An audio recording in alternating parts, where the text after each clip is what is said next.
تذكر يوما كنت تعانق دمعة الفكر تناجي الله في صبر وترجو رحمة وآخر دعوانا أن الحمد لله رب العالمين এখন আপনাদের সম্মুখে আমাদের জামিয়া তালিমুল বানাত মাদ্রাসা গাওয়াটিকার মুহতামিম হযরত হাফিজ কারি মাওলানা মুফতি শাহ আব্দুল আজিজ খান সাহেব উনি আপনাদের সম্মুখে কিছুক্ষণ কথা রাখবেন। তারপরে আপনাদের যেটা প্রশ্ন আছে, আপনাদের কোনো কথা যদি জানবা লাগা আছে, একদম মানে দিল ফ্রি করে আপনারা জিজ্ঞাসা করতে পারেন।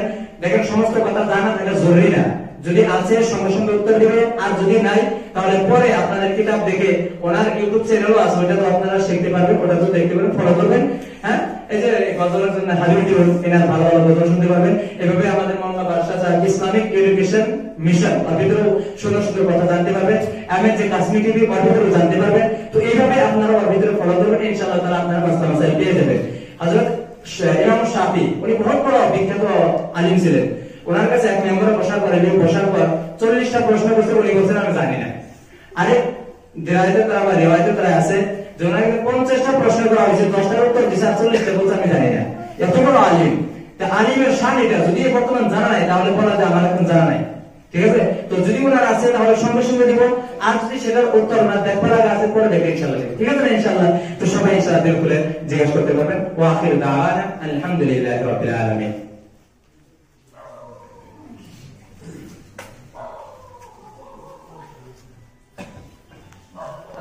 لله كفى وسلام على عباده الذين اصطفى. أما بعد فأعوذ بالله من الشيطان الرجيم. بسم الله الرحمن الرحيم.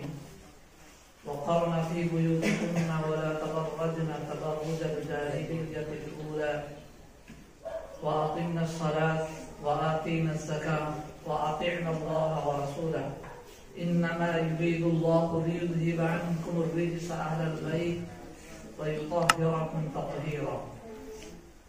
وقال الله سبحانه وتعالى عاشروهن بالمعروف فإن كرهتموهن فعسى أن تكرهوا شيئا ويجعل الله فيه خيرا كثيرا. قال النبي صلى الله تبارك وتعالى عليه الصلاة والسلام من عال جاريتين دخلت وأنا الجنة কাহাতাইন আও কামা ক্বালা রাসূলুল্লাহ তাবারাকা ওয়া তাআলা আলাইহি সাল্লাতু ওয়াস সালাম। আমরা অনেক সময় ধরে দ্বীনের আলোচনা, কোরআন তাফসীর, হাদিসের ব্যাখ্যা, আমাদের উলামায়ে কেরামদের, আকাবিরিনদের কিছু আদর্শ আমরা তখন পর্যন্ত শুনলাম। এটা আল্লাহ তাবারাকা ওয়া তাআলার তৌফিক। বিনা ডাকে, বিনা পয়সা খরচে আপনারা আমাদেরকে কেউ রাখেন নাই। ওলামায়ে কেরাম ফিকির করছেন, ফিকির করার পরে ওলামায়ে কেরাম নিজে আপনাদের নিকটে আসছেন। হওয়া তো লাগছিল যে প্রত্যেকজন আমরা যারা ইলমে দ্বীন হাসিল করি নাই, মাদ্রাসায় যাই নাই, বা বড় বড় আলিমের নিকটে নিজেকে লাগিয়ে দিয়ে ইলম অর্জন করি নাই, তাদের প্রয়োজন ছিল যে ওলামায়ে কেরাম যে জায়গা আছে ওই জায়গায় যাওয়া। কিন্তু এখন আমরা দুনিয়ার প্রত্যেকটা বস্তুর বিষয়ে আমরা সচেতন, সবাই একদম চেতনা হয়ে থাকি, খুব চিন্তিত, ফিকির নিয়ে খুব ধ্যান ধারণা সহিত থাকি দুনিয়ার প্রত্যেকটা বিষয়। কিন্তু আফসোসের বিষয়, অনুতাপের বিষয় এইটাই যে আমরা দুনিয়ার সব কামে আগে খালি কেবলমাত্র দ্বীনের কামে পিছনে।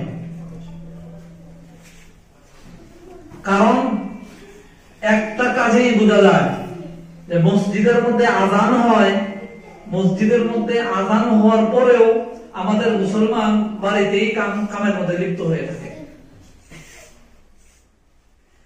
মুসলমান আযান হওয়ার পরেও নিজের কাজের জন্য বাজারে যাইতেছে ইত্যাদি। ইসলাম এবং কুফরি মুশরিক যারা বিধর্মী, যারা ইসলাম মানে না, তাদের মাঝখানে নামাজের দ্বারাই পার্থক্য আপনি করতে পারেন যে এটা মুসলমান, এটা অন্য জাতি। যদি নামাজ নাই তাহলে ওই জাতির সঙ্গে আমাদের মুসলমান মিশে গেল, তাহলে ওই জাতির উপরে আল্লাহ তাবারাক ওয়া তাআলার যে লানত পড়বো, তো এই জাতির উপরে ওই লানত। এজন্য ভাই মহতরম দোস্ত বুজুর্গ, আমরা তো দিনের ব্যাপারে একদম অলসতা, এত আলসে হয়ে গেছি আমরা, মানে ধারণাই করা যায় না, এজন্য উল্টা হয়ে গেছে। তো যাই হোক, আমাদের বিজনেস সাব ডিভিশনের মধ্যে একটা বহুত উলামায়ে কেরাম, সমস্ত উলামায়ে কেরাম একটা সমস্যার সম্মুখীন হওয়ার কারণে আমরা সবাই বসছিলাম। বিজনেস যেত উলামায়ে কেরাম, হাফিজ আছে, কারি আছে, সবাই বসার পরে একটা মানে চিন্তা করার পরে প্রত্যেক মাসে মাসে প্রত্যেক একটা একটা এলাকার মধ্যে গিয়ে গিয়ে ইস্তিমা অনুষ্ঠিত করার জন্য সবাই আমরা একমত হয়েছি। ওই অনুসারে আপনাদের মসজিদে ইস্তিমা আর ওই মানে ওই অনুযায়ী কথা চলে থাকছে, আপনারা শুনলেন তখন পর্যন্ত। তো সময় তো কম, আমি যে বিষয়ে আলোচনা করবো ওই বিষয় হলো মহিলা। আর আমাদের নিকটে সবচাইতে মূল ধন মহিলা। যেমন ক্ষেত, একজন মানুষ যদি ক্ষেত থাকে, সেই ক্ষেত থেকে বিভিন্ন প্রকারের শাক সবজি, ধান, গম ইত্যাদি যার প্রয়োজন সে উৎপত্তি করে দেওয়া পারে না নাই? যদি ক্ষেতের মধ্যে যদি ক্ষেত অনুযায়ী, ফসল অনুযায়ী ক্ষেতের মধ্যে যদি চাষ করা হয়, মেহনত করা হয়, তাহলে সে। আর ক্ষেতের মধ্যে যদি কোন ধরনের মেহনত, সাধনা, চিন্তা, চর্চা, কষ্ট, হাল, চাষ, সার ইত্যাদি যদি না দেওয়া হয়, আমি যদি চুপ করে বসে থাকি, আমার 10 বিঘা মাটি, আমার বাড়ির ধান আসবো বা কবি উৎপত্তি হবো? কোনদিনও না। তো আমাদের মূল ধন আজকে আমাদের সমাজের মধ্যে, আমাদের মুসলমান সমাজের মাঝে, মুসলমান দলের মাঝে বেদিনী প্রভাবটা অনেক বেশি। 100-র ভিতরে 95 জন মানুষ, একটা এলাকায় যদি 100 জন মানুষ আছে, তার মধ্যে আপনারা তালাশ করে দেখেন 95 জন মানুষ দিন থেকে দূরে, দিন বুঝেই নেই। দিন কাকে বলে? দিনের কথা শুনলে শরীরের মধ্যে খুঁজানি, অ্যালার্জি শুরু হয়।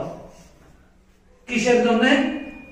যে চিন্তা চর্চা করে দেখেন, বাড়ির মধ্যে তার যে মা আছে, মার জিন্দিগির মধ্যে দিন নাই, মার জিন্দিগির মধ্যে কোন ধরনের পর্দা পশিদা নাই। আজকে যত নবী আম্বিয়া ইকরাম, কম বেশি 1.5 লক্ষ আম্বিয়া ইকরাম যে দুনিয়ার মধ্যে আসছেন, কম বেশি 1.5 লক্ষ সাহাবায়ে কেরাম দুনিয়ার মধ্যে যে আসছিলেন, প্রত্যেকজন সাহাবী আল্লাহ তাবারক ওয়া তাআলা ওয়াদা করেছেন, ওয়া কুল্লু ওয়া'আদাল্লাহুল হুসনা। আল্লাহ তাবারক ওয়া তাআলা কোরআনের মধ্যে বলেন, প্রত্যেকজন সাহাবী আমি জান্নাত দেওয়ার ওয়াদা করছি। দুনিয়া থেকে ওনারা জান্নাত অর্জন করে দুনিয়া থেকে গেছে। মৃত্যুকালে যখন দুনিয়া থেকে শেষ সময়, চোখের মধ্যে আল্লাহ তাআলা জান্নাত দেখাইছে ওনাদেরকে। দেখাইছে কিসের জন্য? যাই দেখেন, ওনাদের উৎপত্তি, ওনাদের মা বোন যে আছিল, ওনারা তো বিধর্মী আছিল, কিন্তু ইসলামের মধ্যে দীক্ষিত আসার পরে এইরকম মহিলা যারা নাকি নিজের সন্তানকে আল্লাহ রাসূল সাল্লাল্লাহু আলাইহি ওয়াসাল্লামকে দিয়েছে, একদম ছোট ছোট বাচ্চাকে আল্লাহ রাসূল সাল্লাল্লাহু আলাইহি ওয়াসাল্লামের সামনে দিয়েছে, ইয়া রাসূলুল্লাহ, আমার এই বাচ্চা আছে, এই বাচ্চা তো কোনো কাজে আসবে না, আপনি ঢাল স্বরূপ এই বাচ্চাকে ব্যবহার করবেন। যুদ্ধের মধ্যে যাওয়ার পরে যে কাফেররা তীর মারবো, সেই তীরকে নিজের শরীর বাঁচানোর জন্য আমার বাচ্চাকে হাত বাড়াই দিবে। মহিলা কিরকম দিন আছিল, ওনাদের সন্তান বড় বড় সাহাবী, ওনারা জীবন, জান, প্রাণ সবকিছু দিয়ে দিনকে রক্ষা করার পরে আজকে আমাদের কাছে দিন আসছে। এজন্য আজকে আমাদের মহিলা, আমার বিবি, আমার মেয়ে, আমার হয়তো মা, হয়তো আমার কাকি, আমার মামি, আমার ভাবি, আমার বোন আজকে অপকর্মের মধ্যে লিপ্ত, অন্য অন্য কাজের মধ্যে নিয়োজিত করা আছে। আমরা প্রত্যেকটা বস্তুর আগে আল্লাহ তাবারক ওয়া তাআলা কোরআনকে ফলো করা লাগবে। কোরআনের দিকে দৃষ্টি করা লাগবে যে কোরআন কি বলে। আমি যে আয়াত তেলাওয়াত করছি সেই আয়াতের মধ্যে আল্লাহ তাবারক ওয়া তাআলা একটা নিষেধ বলেন, নিষেধ করছেন একটা বস্তু, আর 4টি বিষয়ে আদেশ করছেন। কয়টা বিষয়? একটা নিষেধ আর 4টে বস্তু আদেশ। আর এই 4টাই আল্লাহ তাবারক ওয়া তাআলা মহিলাদেরকে বলছেন। কাকে বলছেন? মহিলাদেরকে। আজকে আমাদের পুরুষের ভিতরে দিনের কথা শোনার পরেও কেন চিন্তা নাই, ফিকির নাই। আমার ভিতরে নাপাক, আমার ভিতরে নাপাকে পাক নাই, নাপাক নাই, ওই সমস্ত খানা যাইতেছে আমার ভিতরে। কারণ আমার বিবি দিন জানে না, পাক নাপাক জানে না। বহু মহিলা এরকম আছে, রাত্রে নাপাক অবস্থায় নাপাকি হইল, ওই নাপাক অবস্থায় সারাদিন দুপুর পর্যন্ত থাকে। ওই অবস্থায় যে সমস্ত রান্না করবো, যে সমস্ত খানা আমাকে দেব, ওই খানা যদি আমার ভিতরে যায় তো আমার ভিতরে দিনের ফিকির আসবো কোনোদিন? কোনোদিনও না। আল্লাহ তাবারক ওয়া তাআলা এই আয়াতের মধ্যে সর্বপ্রথম বলেন যে মহিলাদের সর্বপ্রথম কাজ কি, সর্বপ্রথম কাজ কি। আজকে আমরা ওই কাজকে দূরে সরাই রাখছি। আল্লাহ তাবারক ওয়া তাআলা সর্বপ্রথম যে কাজ দিয়েছে, আল্লাহ তাবারক সর্বপ্রথম যে মহিলাদেরকে কাজ, ওয়াকারনা ফি বুয়ুতিকুন্না ওয়ালা তাবাররাজনা তাবাররুজাল জাহিলিয়াতিল উলা, একটা বিষয়ে আদেশ করছেন, আবার ওই বিষয়ে আবার নিষেধ করছেন। এক বিষয়ে আদেশ, আরেক বিষয়ে নিষেধ। দেখেন, একটা কাজের বিষয় যদি করা হলে তুমি এটা করবা, আবার ওই কাজের বিষয় আবার করা হলে এদের যাতে তুমি করা না করা হইতে বঞ্চিত থাকবা না। তাহলে এক বিষয় যদি নিষেধ করা হয় আর ওই বিষয় যদি আদেশ করা হয়, ওই বিষয়টা কিরকম গুরুত্বপূর্ণ হবার পারে। আল্লাহ তাবারক ওয়া তাআলা প্রথমে বলেন ওয়াকারনা। কোরআনের মধ্যে গ্রামার কাররা ইয়াকিরু, কুরুর বা কারার, মানে একটা জায়গার মধ্যে শান্ত অবস্থায় ওই জায়গাকে মজবুত সহকারে ধরে নেওয়া থাকা, এই জায়গা ছেড়ে অন্য কোথাও না যাওয়া। আল্লাহ তাবারক ওয়া তাআলা ওয়াকারনা, মহিলারা নিজের ফি বুয়ুতিকুন্না, নিজের বাড়ির ভিতরেই থাকবো। নিজের বাড়ি ছাড়া, নিজের বাড়ির সীমা যে আছে সেই সীমা ছাড়া অন্য কোনো কোথাও যাব না তারা। আল্লাহ তাবারক ওয়া তাআলা বলেন তারা নিজের বাড়ির ভিতরেই থাকবো। কারা বলতেছেন? আল্লাহ। 22 নম্বর পারা তৃতীয় আয়াত আল্লাহ তাবারক ওয়া তাআলা বলতেছেন, প্রথম 30টায় আছে, কোরআন খুলে দেখেন।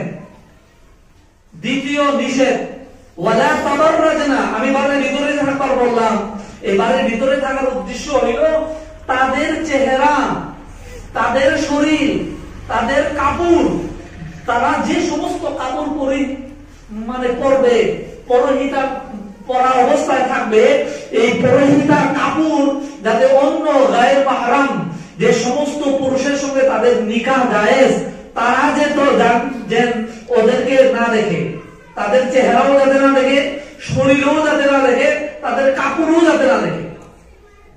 তাহলে এই তিনটা বস্তু কখন হবো? যখন কোন মহিলা নিজের বাড়ির যেটা সীমা আছে, বাউন্ডারি আছে, বাউন্ডারি থেকে বাইরে না যাবে। ওয়ালা তাবাররাজনা, এবং নিজের বাড়ি থেকে বের হয়ও না।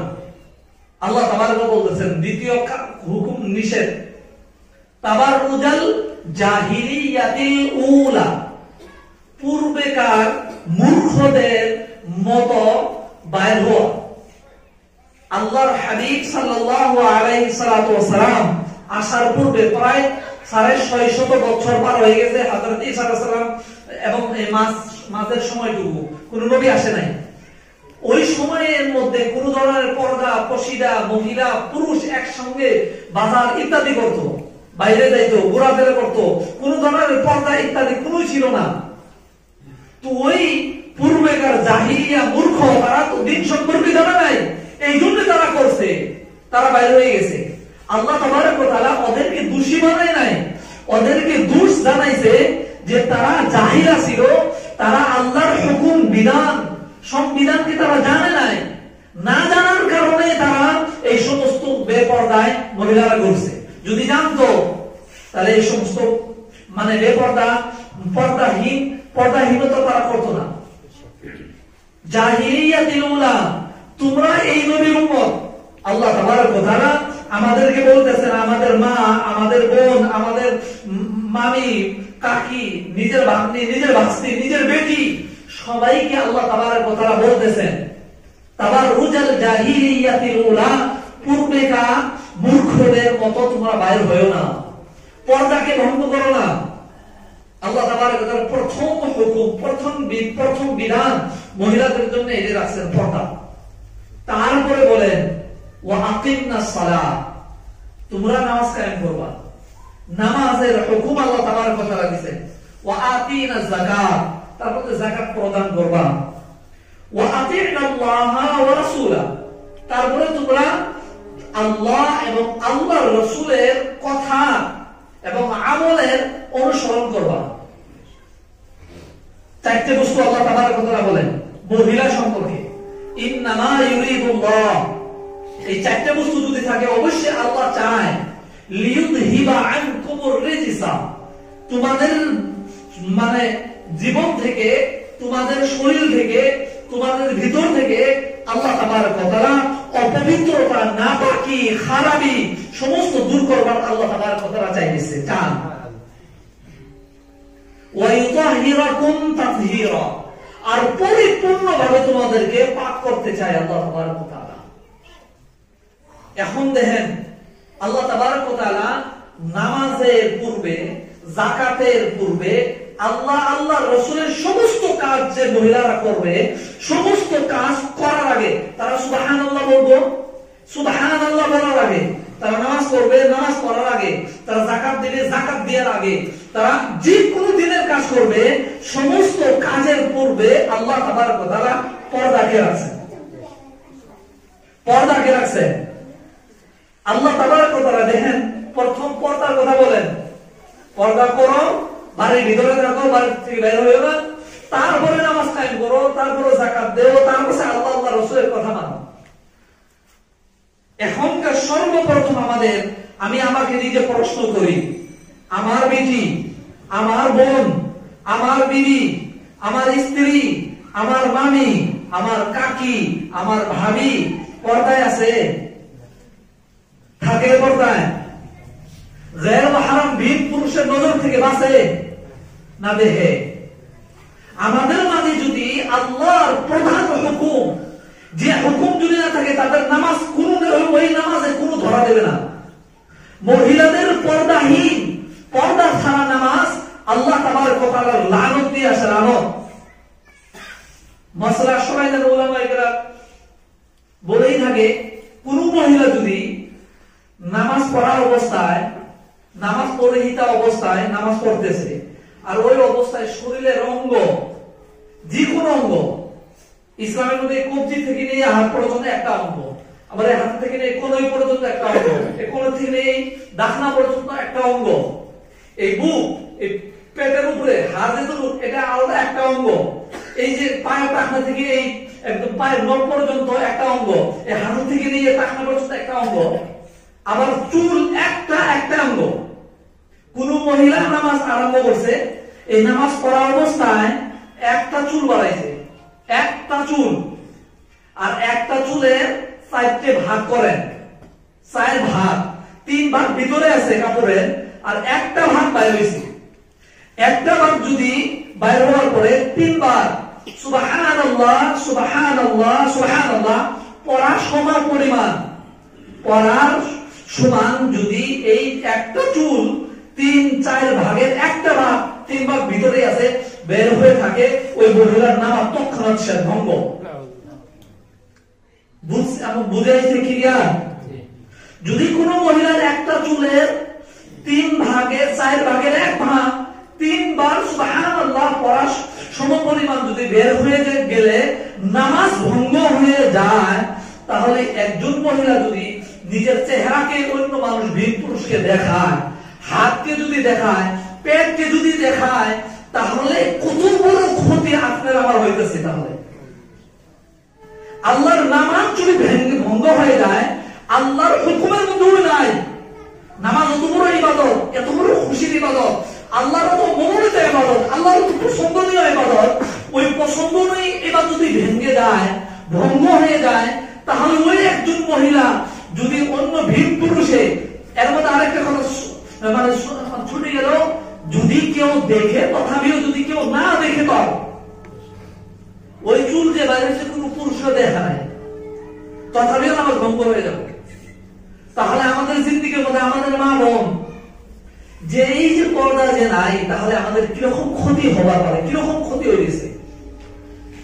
আমরা সবাই মনে রাখি যে যদি পর্দা না থাকে তাহলে ওর নামাজ কোনো কাজে আসবো না, ওর যাকাত দেওয়ার কোনো কাজে আসবো না, আর তার আল্লাহ আল্লাহ রসুলের যতই তাসবিহ আছে, পীরের মুরিদ হইয়া হু হু করে জিকির করো, কোনো কামে আসবো না, কোন ধরনের কামে আসবোই না। আমি আমার নিজের পকেটের কথা বলতেছি, কোরআন যা বলতেছে তাই বলতেছি। কোরআনের আদেশ আল্লাহ তাবারক ওয়া তাআলা নিজে আদেশ করেন, এই জন্য আমরা পর্দার ব্যবস্থা করি। আল্লাহ তাবারক ওয়া তাআলা এই আয়াত বলেন, প্রথমে মহিলাদের পর্দা ব্যবস্থা করি আমরা।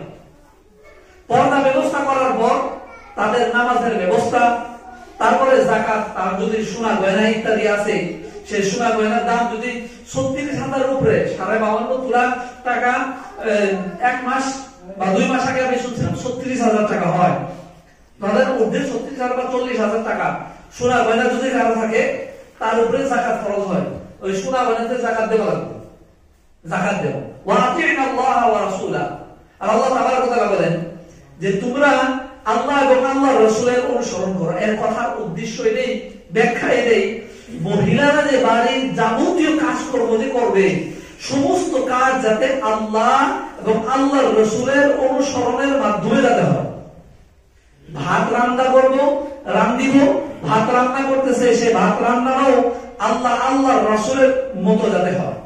হযরত হুজুর সাল্লাল্লাহু আলাইহি সাল্লামের 11 জন বিবি ছিল, ওনারা কিভাবে রান্ধিছেন, ওনারা কিভাবে শাকসবজি বানাইছেন, কিভাবে ভাত রান্ধিছেন বা রুটি বানাইছেন, কিভাবে রান্ধিছেন, বাড়ির কাজ, চুলার কাজ কিভাবে সমাধান করছেন, ওইভাবে বলেন। আল্লাহ বলেন প্রত্যেকটি মহিলা ওই দিকে ওইরকম ভাবে তুমি এই কাজ করো। ওয়া আতিউল্লাহ ওয়া রাসূলা, তুমি যে কাপড় ধোও, সে কাপড় ধোয়া করা ওই আল্লাহ এবং আল্লাহ রাসূল, ওনার বিবি বোনেরা, আল্লাহ রাসূল সাল্লাল্লাহু আলাইহি ওয়াসাল্লামের বিবি বোনেরা, আল্লাহ রাসূল সাল্লাল্লাহু আলাইহি ওয়াসাল্লামের সাহাবিয়াত বোনেরা কিভাবে কাজ করছেন, ওইভাবে তুমি কাপড় ধোও, ভাত রান্ধো, বিছানা মারো, ইত্যাদি যাবতীয় কাজ করবার জন্য বলে। এখনকার আমি দেখি এই যে আমাদের একটা প্রচলন ঘটছে, কেউ খারাপ পায়েন না,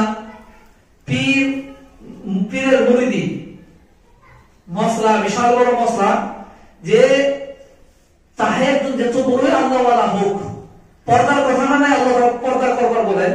আর এই পর্দা কার কার থেকে, ওটা আল্লাহ কোরআনের মধ্যে বলেন, নিজের বাপ বা ধর্মবাপ না, নিজের বাপ। এই জন্য বললাম মানুষ ধর্মবাপকে বাপ বলে, আমাদের সমাজের মধ্যে এটা প্রচার। কেউ যদি বাপ বানাইলো, বেটি বানাইলো, ওর বাপ নিজের বাপের মতন বাপ না, ওই ধর্মবাপ বাপের সঙ্গে পর্দা করা ফরজে আইন, পর্দা করা ফরজে আইন, ওই বাপের সামনে যাওয়া যাবে না। নিজের বাপ, নিজের ভাই, নিজের ভাগ্নে, নিজের ভাতিজা, এই সমস্ত নিজের কাকা বাদে বাকি যত আছে সমস্ত গায়ে মাহরাম, ওদের সঙ্গে পর্দা করা ফরজে আইন। নিজের খালু, নিজের ফুবা, সমস্ত সবার জন্য। এর মধ্যে পীর সাহেব হয়েছে, আল্লাহ হয়েছে, বড় আলেম হয়ে গেছে, বহুত আছে। নিজে তো মুরিদ হয়, নিজের বিবিকেও ওই পীরের সামনে নেওয়া যায়, নাউযুবিল্লাহ। আল্লাহ রাসূল সাল্লাল্লাহু আলাইহি ওয়াসাল্লাম, আবু দাউদ শরীফের মধ্যে হাদিস আছে, অনেক গ্রন্থের মধ্যে হাদিস আছে, একজন মহিলা আল্লাহ রাসূল সাল্লাল্লাহু আলাইহি ওয়াসাল্লামের কাছে বায়াত হওয়ার জন্য, বায়াত মুরিদ হওয়ার জন্য আসছে, যে আল্লাহ রাসূল সামনে আসার সঙ্গে আল্লাহ রাসূল চেহারা ঘোরাই দিয়েছে, যে মহিলাকে আমি সামনে এইভাবে সামনে রেখে কোনোদিন মুরিদ বানাই নাই, বায়াত করার নাই। বা হাতে হাত রাখি বায়াত করার নাই, পর্দার আড়ালে গেছে। আল্লাহ রাসূল সাল্লাল্লাহু আলাইহি ওয়াসাল্লাম জীবনে চুরি করবা না, জিনা করবা না, নিজের লজ্জা স্থানকে হেফাজত করবা, নামাজ কায়েম করবা, পর্দা করবা, স্বামীর কথা মানবা, বলে দাও এই কাজ করো। এই প্রত্যেক বছরের মধ্যে এই ঠান্ডা দিনে ইলেকট্রিকের সামনে দিয়ে দেখা করা রাখবো, আল্লাহ রাসূল সাল্লাল্লাহু আলাইহি ওয়াসাল্লাম করায় নাই। পর্দাহীন আল্লাহ তাআলা পর্দা করার জন্য বলেন, আর আমরা ওই পীরের ওসিলায়, মুরিদের ওসিলায় আল্লাহ তাআলার প্রধান হুকুম, কোরআনের হুকুম আমরা ভঙ্গ করতেছি। এই জায়গার মধ্যে আল্লাহ রাজি হবো না নারাজ? আপনি কোরআন মুরিদি করান, মুরিদ বানান, ওইরকম যদি ভালো পীর, যে পীর ভালো আর খারাপের মধ্যে পার্থক্য কি আমি কেমনে জানবো? এখন কিন্তু পীরের মার্কে হোলসেল আকারে পীর পাওয়া যায় না? হোলসেল পীরের কোনো অভাব নাই। যাই দেখবেন বাপ পীর আসলে বেড়াও পীর পীর হয়েছে, বাপরে সম্পত্তি মনে হয়। অত সহজ বস্তু না। পীর ওকে বলা হয় না যেখানে মানে ঘুরে বেড়ায় যে তুমি বাড়ির কয়টা বিধবা মহিলা আছে, এক ধরন পীর আছে মসজিদে আসবো না, খালি বাড়ির ভিতরে থাকবো, আর খালি বিধবা মহিলা কতজন আছে ওখানে মুরিদ বানানো লাগবো, এইভাবে কয়, এইভাবে কয়, কয় না? শোনেন নাই তো? আল্লাহ রাসূল সাল্লাল্লাহু আলাইহি সাল্লামের মানে যেটা পীর বানানি মুরিদ করা, যেটা আল্লাহ তাআলা সূরাতুল মুমতাহিনা 28 নম্বর পারার লাস্ট আয়াত, ওই আয়াতের মধ্যে আল্লাহ তাআলা বায়াতের কি কি বস্তুর উপরে বায়াত করেন, কি ডিটেইলস আছে, সমগ্র বিস্তারিতভাবে আছে। কিন্তু কিরকম পীর, কিরকম? যার ভিতরে আল্লাহ আল্লাহর রাসূলের মানে পূর্ণাঙ্গ বিধান থাকবো, তাকে আপনি পীর বলে মানতে পারেন। আর তাকেও ইজাজত দিছে ওই রকম যার জিন্দেগীর মধ্যে মানে আল্লাহ আল্লাহ রাসূলের কথা, আল্লাহ রাসূলের বিধান, সব বিধান আছে। আল্লাহ রাসূল সাল্লাল্লাহু আলাইহি ওয়াসাল্লাম এক এক সুন্নাত দিয়ে চলে। এজন্য ভাই মহতরম দোস্ত বুজুর্গ, আমার বেটা, আমি যদি চাই আমাদের সমাজ ভালো হবো, আমি যদি চাই আমাদের সমাজের মধ্যে দুর্নীতি, দুরবস্থা, ব্যভিচার, জেনা, খারাপি সর্ব এক সমস্ত খারাপ কাম যদি আমরা দূর করবার চাই সমাজের মধ্যে, সমাজ থেকে, তাহলে আমাদের একটা কাজ করা লাগবে। আল্লাহ তাবারক ওয়া তাআলা এই আয়াতের মধ্যে প্রথম দিকে হুকুম করছেন আর নিষেধ দিতে করছেন, পর্দার ব্যবস্থা করো। নিজের বাইক নিয়ে যেটা ভাসতে বাড়ির ভিতরে ঢোকার জন্য আমরা তো অনেক মানুষের রাত্রে রাত্রে ডাকে। কিছুদিন আগে, 1 মাস হয় নাই, এই আপনার সাতরা রয়েছে, মামি ভাগ্নে নিয়ে গেছে, পলাই গেছে। এর আগেও অনেকবার অপকর্ম হয়েছে, সচক্ষে মানুষ দেখছে। তো এই সমস্ত কাণ্ড কিসের জন্য হয়? কম পর্দা না থাকার কারণে। একমাত্র দুনিয়া খালি তালাক, খালি তালাক, খালি তালাক, বউয়ের খালি তালাক দিতেছে। কিসের জন্য? ওই অমুকের সাথে লিঙ্ক। কিসের জন্য হয়? কার সাথে লিঙ্ক? অমুকের পার্টনার, ও আসছে যাইছে গেছে, ওকে খাওয়া দিতেছে, করতেছে, ইত্যাদি করতে করতে তার সাথে লিঙ্ক না। পর্দা না থাকার কারণে আল্লাহ রাসূল সাল্লাল্লাহু আলাইহি ওয়াসাল্লাম সাহাবী এত মহব্বত করতেন আল্লাহ রাসূল সাল্লাল্লাহু আলাইহি ওয়াসাল্লাম সাহাবীদেরকে। কোনদিন আল্লাহ রাসূল সাল্লাল্লাহু আলাইহি ওয়াসাল্লাম আর আল্লাহ রাসূল সাল্লাল্লাহু আলাইহি ওয়াসাল্লাম বিবি হতো প্রত্যেকজন মানুষের, আমাদের উম্মতের মাও, তথাপিও আল্লাহ রাসূল সাল্লাল্লাহু আলাইহি ওয়াসাল্লাম বিবিগণ সাহাবীদের সামনে কোনদিন আসে নাই, কোনদিন আসে নাই। যদি কোনো মশলার প্রয়োজন হইতো, পর্দার আড়াল থেকে আল্লাহ তাবারক ওয়া তাআলার হুকুম যে তোমরা পর্দার আড়াল থেকে চাও। 22 নম্বর, ইয়া আইয়ুহাল্লাযীনা আমানু লা তাদখুলু বুয়ুতান নাবিয়্যি, তোমরা নবীর বাড়ির মধ্যে প্রবেশ করিও না, পর্দার আড়াল থেকে যাও। পরে আদেশ আছে আল্লাহ তাবারক ওয়া তাআলা। এই কোরআন আমাদের আদর্শের জন্য। এজন্য ভাই মহতরম দোস্ত বুজুর্গ, সময় কম, আমরা পর্দার ব্যবস্থা করি, পর্দার ব্যবস্থা করি। পর্দা ফরজে আইন। পর্দা না করলে ওই পুরুষে কুশ্চিনকালে নিজে যত বড়ই বুজুর্গ হন, যত বড়ই আল্লাহওয়ালা হন, জান্নাতে যাওয়ার পারবেন না। আল্লাহ রাসূল হাদিসে বলেন, লা ইয়াদখুলুনাল জান্নাতা সালাসুন, 3 জন মানুষ জান্নাতে কখনো যাইতে পারবে না, আবাদা, কখনো না। আল্লাহ রাসূল আদ-দায়ুস মিনার রিজাল ওয়ার রাজলাতু মিনান নিসা ওয়া মুদমিনুল খামার, 3 জন ব্যক্তি। দায়ুস সাহাবায়ে জিজ্ঞাসা করছে, ইয়া রাসূলুল্লাহ মা দাইয়ুস, দাইয়ুস কাকে বলে? আল্লাহ রাসূল উত্তরে বলেন, আল্লাযী লা ইউবালি মান দাখালা আলা আহলিহি, ওইরকম পুরুষ যে পুরুষের কোনো খবর নাই, মানে অপরাজ্য কোনো ধ্যান ধারণাই নাই যে তার বিবি, তার বেটি, তার ভাগ্নি, তার ভাস্তি কই যাইতেছে, কার সাথে সম্পর্ক, কার সাথে কথা কইতেছে, কার সাথে সম্পর্ক করতেছে, কোনো ধরনের খবর নেই না। ওকে বলা হয় দাইয়ুস। এই দাইয়ুস ব্যক্তি কোনদিন জান্নাতে যাবে না। ওয়া রাজলাতু মিনান নিসা, আর ওই মহিলা পুরুষের মতো মহিলা, রাজলাতু মিনান নিসা, ও আসলে মহিলা কিন্তু পুরুষের সদৃশ, পুরুষের মতো পোশাক, পুরুষের মধ্যে দিলদাল করিবে, চিবা ইত্যাদি কাপড় পিনবে, শর্ট কাপড় পিনবে, চিবা কাপড় পিনতে বেড়ায়, এরাও কোশ্চেন কালে জান্নাতে যাবে না। আর একটা হলো শরাব, মদাহি, শরাব পান করে। এই দুইটে আমরা দাইয়ুসের খাতায় আছি না নাই চিন্তা করে দেখি। আমার বিবি যদি খবর আমি না রাখি, আমার বিবি কার সাথে কথা বলে, কেরা আমার বাড়িতে আসে, কেরা কি কার সাথে লেনদেন করে, কার নিকটে যাইতেছে, কার সঙ্গে কথা বলতেছে, কার সামনে যায়, কাকে দেখে, কাকে নিজেকে দেখায়, এই যদি কোনো খবর আমাদের নাই, তাহলে আমি দাইয়ুসের খাতায়, কোনদিন জান্নাতে যাওয়ার পারবো না। এই হাদিসের রাস্তায় আল্লাহ রাসূল সাল্লাল্লাহু আলাইহি ওয়াসাল্লাম বলেন, ওরা জান্নাতের সুগন্ধিও পাবে। কত বড় কথা! ওয়া ইন্না রিহা মিন মাসিরাতিন কাদা ওয়া কাদা, আরেক হাদিসের মধ্যে এসে যে তারা মানে জান্নাতের খুশবু, সুগন্ধি তো 500 বছর আগে থেকে আরম্ভ, জান্নাতের সুগন্ধিও পাবো না তারা, যারা যে সমস্ত মহিলা পর্দা করে না, ইত্যাদি করে না। তো এগুলো দায়িত্ব কার উপরে? আমাদের উপরে না? আমরা যদি একজন মহিলা যদি ভালো হয়, তার সন্তানও ভালো হবে। একটা ওয়াকে মনে হইলো, ওয়াকে শেষ করে দিয়ে ওয়াকের উপরেই হযরত মুফতি হযরত মাওলানা জুলফিকার, যারা আলেম সমাজ আছে তারা জানে, ওনার বিখ্যাত বড় বড় কিতাব, বহুত বড় আল্লাহওয়ালা, বহুত বড় পীর। এই সময় ওনার 32 খন্ডে না 35 খন্ডে কিতাব আছে, খুতবাতুল ফিকা। উনি যে জায়গার মধ্যে যত ধরনের বয়ান দেয়, সমস্ত বয়ান লেখা হয়। ওই খুতবাতুল ফিকারের পুরো গ্রন্থের মধ্যে, খন্ডের মধ্যে আছে এই ওয়াকিয়া যে বনি ইসরায়েলের মধ্যে একজন ফাহিশা, যাকে আমাদের ভাষায় রেন্টি বলা হয়, উর্দুর ভাষায় তাওয়াই বলা হয়, ওই একজন ফাহিশা মহিলা ছিল, খুব সুন্দরী মহিলা ছিল, তার কাজিয়া ছিল এই কাজ। তো ওই ব্যক্তি আর বনি ইসরায়েলের মধ্যে একজন যুবক আল্লাহর ওলি ছিল।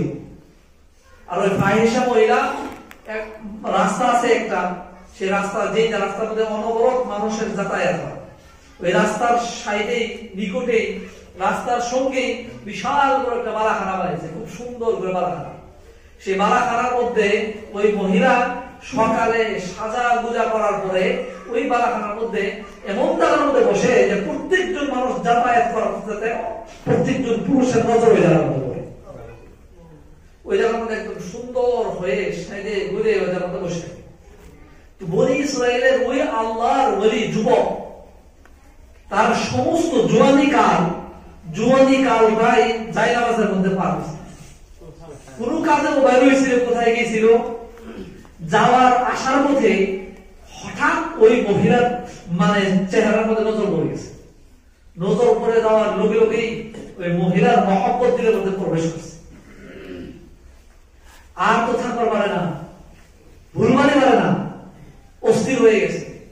বাড়িতে যায়, নামাজে দাঁড়ায়, ওই মহিলার সুরত সামনে আসে, মানে আল্লাহ জিকির করে ওই মহিলার সুরত সামনে আসে। কোন সময়, একটা মুহূর্ত সময় ওই মহিলার সুরত তার মানে চোখ থেকে দিক থেকে যায় না, কোন ধরনের ইবাদতের মন লাগে না। তারপরে কোন একজন মানুষকে পাঠাইছে, পাঠাই বলে যে ওই মহিলার নিকটে যাইতে কত খরচের দরকার। মানুষে বলে যে 1,000 টাকা। ও বেচারা নিজের কিছু টাকা উপার্জন করছে, করার পরে ওই টাকা নিয়ে ওই মহিলা ফাহিশা মহিলার নিকটে গেছে। বুঝল আল্লাহর ওলি প্লাস তার জওয়ানি কাল, এত চেহারা সুন্দর যে জোয়ান হওয়ার পরে, যুবক জোয়ান হওয়ার পর থেকে নিয়ে ওই সময় পর্যন্ত বের হয় নাই, জায়নামাজের মধ্যে জিন্দেগি কাটাইছে। আরে কিরকম সুন্দর হবার পারে। তখন গেছে, টাকা পয়সা দিছে, দেওয়ার পরে রুমে তাকে আহ্বান করছে ওই মহিলা, মানে খুব এক বিছানা আছে, বিছানায় খুব সৌন্দর্য অবলম্বন সৌন্দর্যিতা হয়ে বসে আছে, আর ওই পুরুষ আল্লাহর ওলি যুবক গেছে। যাওয়ার পরে মহিলার দিকে যখন তাকাইছে, তাকানোর সঙ্গে সঙ্গে তার দিলের মধ্যে ধাক্কা লাগছে, আর সারা জীবনের ইবাদত, একদিকে মহিলা আর একদিকে সারা জীবনের ইবাদত তার সামনে ভাসছে। হায় হায়, আমার সারা জীবন জায়নামাজের মধ্যে কাটছে, আল্লাহ তাবারক ওয়া তাআলা আমার সারা জীবনটাই জায়নামাজের উপরে আমাকে দেখছে, আর আল্লাহ এখনো দেখতেছে আমি কোন জায়গায়। দিলের মধ্যে খুব কম্পন সৃষ্টি হয়ে গেছে। ওই মহিলা, ওই যুবক আল্লাহর ওলিকে দেখে মহিলা পাগল হয়ে গেছে যে আমার জীবনে এরকম সুন্দর পুরুষ আমি দেখি। ওই মহিলা করে এসে তুমি তাড়াতাড়ি আসো, ই তো কাঁপা আরম্ভ করছে, আর বলছে যে লা হাওলা ওয়ালা কুওয়াতা ইল্লা বিল্লাহ, বলছে যে বোন আমি তোমার কাছে ক্ষমা চাই, আমি এই কাজের মধ্যে লিপ্ত হওয়ার পারি না। আমার সারা জীবন আল্লাহ আমাকে জায়নামাজের উপরে দেখছে, আর এখন আমি দেখতেছি আমি কই কোন জায়গার মধ্যে। কোনদিন এই সমস্ত হয় নাই।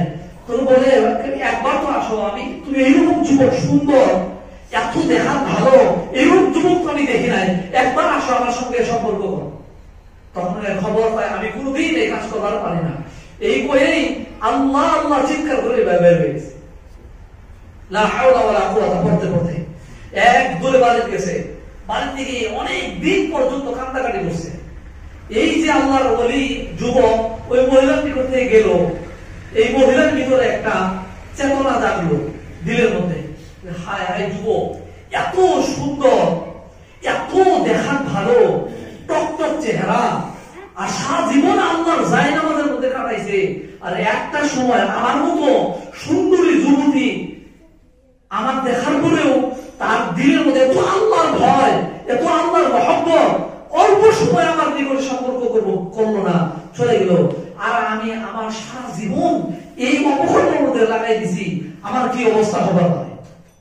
ওই সময়ের মধ্যে, ওই সময় আল্লাহর নবী হযরত মুসা আলাইহিস সালাম জামানা, মুসা আলাইহিস সালাম জীবিত তখন উনি কি করে, এইরকম বদিন, এরকম দিন থেকে দূরে, যদি আল্লাহর সামনে নিজের গুনাহের উপরে অনুতপ্ত হয়ে যে তওবা করবো, এটাও জানে না। যে আল্লাহর কাছে যে হাত পারে তওবা করবো, সেই তওবাটাও জানে না। কিভাবে আল্লাহর কাছে ক্ষমা চাবো, এটাও জানে না। তুই একজন পুরুষকে ডাকছে, হয়তো তার খাদিমা ছিল, নাও হবার পারে, ডিটেলস এটা লেখা নাই। কোন একজন পুরুষকে মানে কয়ে পাঠিয়েছে যে তুমি যাও হযরত মুসা আলাইহিস সালামের কাছে গিয়ে বলো। না, নাউযুবিল্লাহ, আস্তাগফিরুল্লাহ। ওই মহিলা নিজেই একজন মানে হযরত মুসা আলাইহিস সালামের খবরের সন্ধানে বেরিয়েছে, বাইরে গেছে, যে দেখে যে হযরত মুসা আলাইহিস সালাম একটা প্রোগ্রাম চলতেছে, এভাবে হাজার হাজার লক্ষ লক্ষ মানুষ, সে মানুষকে হযরত মুসা আলাইহিস সালাম বুঝাইতেছে, দিন শুনাইতেছে, আল্লাহর দিকে রাখতেছে। ওই মহিলা একজন মানুষ পুরুষকে বলে যে তুমি হযরত মুসা আলাইহিস সালামকে গিয়ে বলো আমার কথা, যে অমুক মহিলা আপনাকে ডাকছে আমার সাক্ষাৎ করার জন্য। আমরা সবাই জানি যে যত নবী এই দুনিয়ার মধ্যে আসছিল, সমস্ত নবীর যত কম গোত্র আসছিল, সমস্ত রাগী, অবুঝ আর পাজি যেতে মানে কম আছিল হযরত মুসা আলাইহিস সালামের। বহুত খতরনাক অনেক ওয়াকিয়া হযরত মুসা আলাইহিস সালামের বিষয় কোরআনের মধ্যে আছে।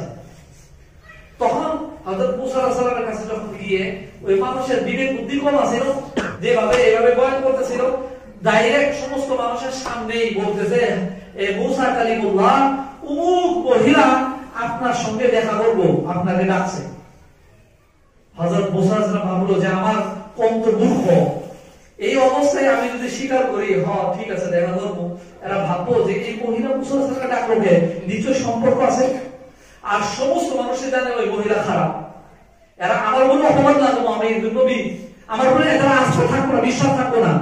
ওই জন্য হযরত মুসা রাগ করছে অনেক, কইছে না খবরদার, এই সমস্ত মহিলার সঙ্গে একজন নবী কোন ধরনের সম্পর্ক দেখা করতে পারে না, যাও ওকে বলো। তো ওই অবস্থায় ওই মানুষটা ওই মহিলাকে বলছে, তোমার সঙ্গে এরকম খারাপ মহিলার সঙ্গে একজন নবী দেখা করার পরে যত রাগ করছে, যাও ভালো। ওই মহিলা কান্না শুরু করছে, কাঁদতে কাঁদতে কাঁদতে কাঁদতে নিজের ঘরে গেছে। দরজা লাগাই দিছে, বান্দিদেরকে বলছে দরজা লাগাই দাও, কোন ধরনের পুরুষের মানে আসা যাতায়াত বন্ধ করে দাও, কোন ধরনের পুরুষের যাতে এই জায়গা আসতে না পারে। রাত হইছে, ও নিজের রুমের ভিতরে ঢুকছে, ঢুকে সারা রাত ঝাড়ঝাড় করে গেছে, আমি এত পাপী, এত গুনাহ করছি যে নবী আমার নিকটে আসবো না, আমি যাবো কই? আমি এত সারা জীবনে অপকর্ম করতে গেল, আমার গুনাহ থেকে মুক্ত হই কেমনে আমি? এই যে চিন্তা কাঁদতেছে। হযরত মুসা আলাইহিস সালাম মেহফিল শেষ করছেন, রাতে বাড়িতে আসছেন, শুইছেন, আল্লাহ তাবারক ওয়া তাআলা ওহী পাঠাইছে, ডাইরেক্ট ওহী, হে মুসা, তুমি আমার একজন মনোনীত, আমার পছন্দনীয় বান্দী, আল্লাহ ওনাকে এমন কাঁদতেছেন যে আল্লাহ সমস্ত গুনাহ মাফ করে তাকে তার উপরে রাজি হয়ে গেছেন। আমি তার উপরে রাজি, আমার মনোনীত বান্দী একজন, ওই বান্দীকে তুমি তাকে সাক্ষাৎ করার জন্য তুমি তোমার দরবার থেকে ফিরে দিলা, তুমি যাও মুসা, এখনকার যাও, গিয়ে ওকে বলো তোমার সমস্ত গুনাহ আমি মাফ করে দিয়েছি। হযরত মুসা আলাইহিস সালাম ওই অবস্থায় পায়ে সেজদা করে নাই, দৌড়ে গিয়ে যাইতেছে, গিয়ে দরজার মধ্যে ঠিক আছে, ওই মহিলা থাপ মারে দাঁড়ায় বসে, না শেষ, আমি এইরকম অপরাধী, আমি এইরকম গুনাহগার যে আমি এখনকার এই অপকর্ম থেকে নিজে বাঁচাবার যাইতেছি, মানুষ জোরপূর্বক আসতেছে, ভাবছে অন্য কোনো পুরুষ আসছে, এই যে দরজাই করতেছে, দরজা খুলে না। অর্থাৎ মুসা বারবার মানে খটখট করতেছে দরজার মধ্যে, মানে আওয়াজ দিতেছে, খুলে না, খুলে না, লাস্ট করতে উপায় না পায়, জোরে ধাক্কা দিছে। কোন মহিলা? ওই মহিলাও ভয়েতে ভীত হয়ে মানে কাঁপতে কাঁপতে দরজা খুলে দিছে। খোলার সঙ্গে সঙ্গে দেখে মুসাকে দেখে অবাক হয়ে গেছে, মুসা আলাইহিস সালামকে দেখে, যে মুসা, আমি আপনাকে আশ্রয় করেছিলাম, আপনি এইভাবে বললেন, তুমি আল্লাহ তাআলার কথা, তোমার সমস্ত কাজ আল্লাহ তাআলা আমাকে এই জায়গা তোমার নিকটে পাঠিয়ে দিল, তুমি যে তো গুনাহ করছো, সমস্ত গুনাহ আল্লাহ তাআলা মাফ করে দিয়েছে, মাফ করে তোমার রাজি হয়ে গেছে। মহিলা এক চিৎকার করছে, আল্লাহ এত দয়ালু। হযরত মুসা চলে গেছে, যাওয়ার পরে উনি চিন্তা করলেন, এখন তো আমার জিন্দেগি কাটানো দরকার, আমি যুবতী, আমি কি করি? ওই যুবকের কথা, আল্লাহর ওলির কথা মনে করতে পারি, আমি ওনার নিকটে যাই, গিয়ে ওনার কাছে ভিক্ষা চাবো, উনি যদি আমাকে নিকাহ করে নেয়, ওই সারাটা জীবন ওনার গোলামি করে, ওনার বান্দিমি করে, ওনার খিদমত করে আমি জিন্দেগি কাটাই। ওই যুবতীর নাম ইত্যাদি সব সংগ্রহ করছে, করে ওই যুবক আল্লাহর ওলি ঠিকানা নিছে, বাইরে করছে, ওই গ্রামে গেছে, গিয়ে তার সন্তান নিয়ে বাড়িতে গেছে, বলে এখন ওর সাথে দেখা হবে। কিন্তু আল্লাহর ওলি আল্লাহর ইবাদত করতেছে, একজনে ওর ভাই বলে শুধু বাইরে হয় না, খালি একটা সময় বা দুইটার সময় খানার টাইমে বাইরে হয়, বাকি পুরো সময় বাইরে হয় না, 24টা ঘন্টা আল্লাহর ইবাদতে মগ্ন থাকে। ওই দরজার সামনে স্ট্যান্ডের বাইরে যখন বসে পড়ছে, যখন ওই বাইরে হয়েছে, বাইরে হয়ে দেখে ওই মহিলা, মানে আল্লাহ, আমি কত কষ্ট করে আমি এই মহিলা থেকে আমি বাঁচাইছি, আমাকে রক্ষা করছি, আমার এই জায়গা তো এসে বসে, আমি এত বড় গুনাহ করছি, এই চিন্তা করে এক চিৎকার করছে, চিৎকার করে পড়ে ওই জায়গা থেকে ইন্তেকাল, লগে লগে শেষ। এখন ওই মহিলা কি বলে, কত আশা নিয়ে আসছিল, যখন ওনাকে কাফন দাফন করছে, করার পরে ওনার ভাই আসছিল, পরিয়াল আসছিল, জিজ্ঞাসা তুমি কি ছেলে আসছিলা?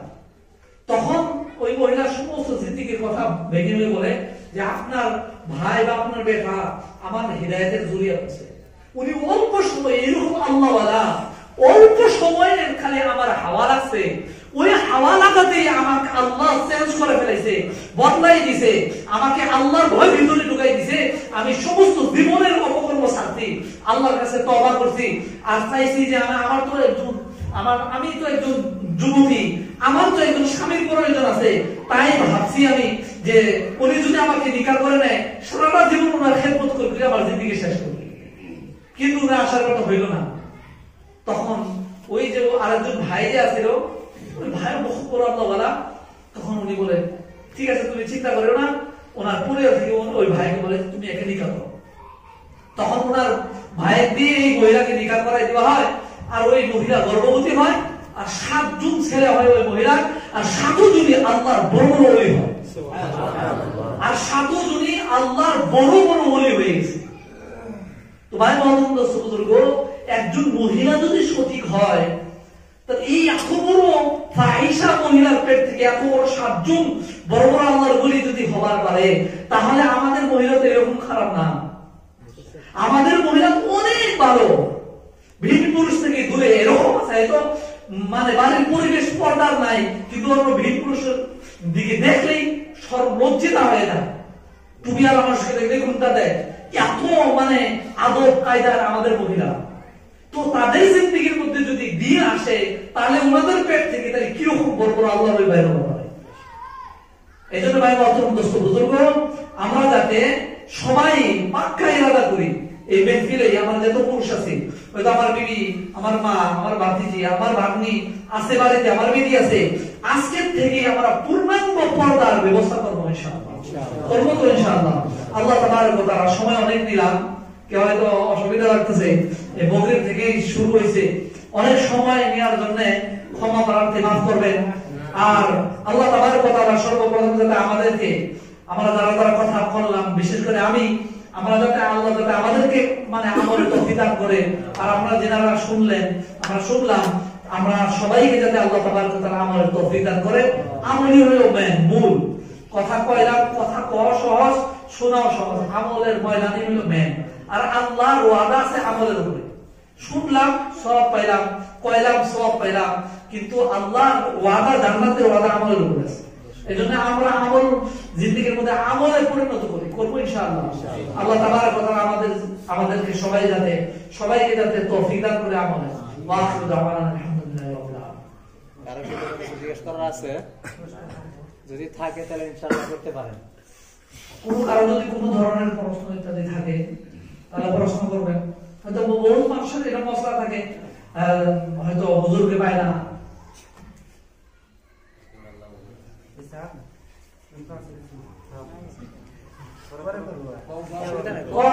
এই প্রশ্ন এইভাবেই করা দরকার। এই যে ইউটিউবেও যাবো, হাজার হাজার মানুষও দেখবো, বুঝলেন নাই? মশলা মাসাই কোনদিন আলাদা ভাবে না। হ্যাঁ, বহুত আছে এরকম মশলা, ভিতরিয়া মশলা যেগুলা, ওগুলা আলাদাভাবে প্রশ্ন করবে। কিন্তু আম যেগুলো মশলা, মানে সবার সামনে সবাই জানলো, আর এই জানলো যে জানার ওসিলা আমি হইলাম এর সব মানব। একটা কথা আমি কইব, কারণ আমরা ধরেন ওই আগের থেকেই কিছুগুলা রীতিনীতি এখনো যায় সারা মিটে। এই যে ক্ষেতের ভিতরে মানে মানুষের মতো সাইজ করে বানায়, মাথার মধ্যে হয়তো পালে হাড়ি পাতিল দিয়ে মাথা বানায়, মুন্ডি কাপড় দিয়ে জেনা বানায়।